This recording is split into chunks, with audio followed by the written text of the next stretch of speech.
How has that moment changed your life? In a sense, I become one of those people who I never thought that I would become. You know, I did music, so I always wanted to be known for music, but I never intended to become known for the guy that spoke out against the media's reporting the black community. Kwame Rose, from Baltimore, Maryland. He has a recording studio, so like these. So the first time I ever heard of Freddie Gray, I was at work, I was reading online about the stories. It was probably like in the middle of the week, because he died on a Sunday, I believe. So I saw the story about Freddie Gray in the middle of the week being beaten by the police, and by that Sunday morning, he had subsequently passed away, shock trauma. I was aware that all the movement, the Black Lives Matter movement, had been going around the country, but still in that moment when, you know, black man dies from being beaten after being in police custody, it still did not hit me that it was home. It didn't hit me that it could happen here.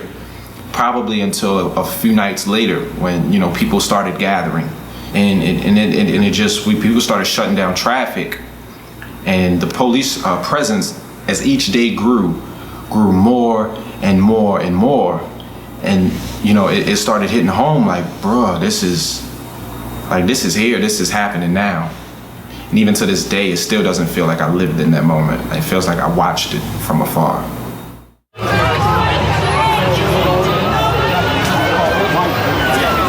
I think the notion of millennials, right, young black people, right, is in particular, aren't really conscious, don't really care about their future. And a lot of times the elders say, well, y'all just a disrespectful generation.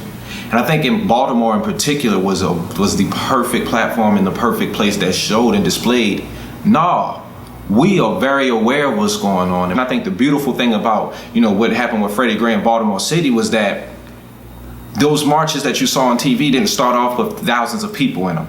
You saw 10 people walking down the street you saw people that might have been around the neighborhood and was like, no justice, no peace. And what y'all about? Well, no justice. Man, I'm coming in joining too. So what you saw in Baltimore was you saw a lot of people from the community that actually live in those communities that, you know what I'm saying, they wasn't wearing no suits, they wasn't worried about no camera, they was just out there to be in the community, shutting down traffic and making a point and letting it be known like, I have a voice and I'm here to be heard. Whether or not I'm with your idea of respectability politics, of being accepted, my opinion matters, nah.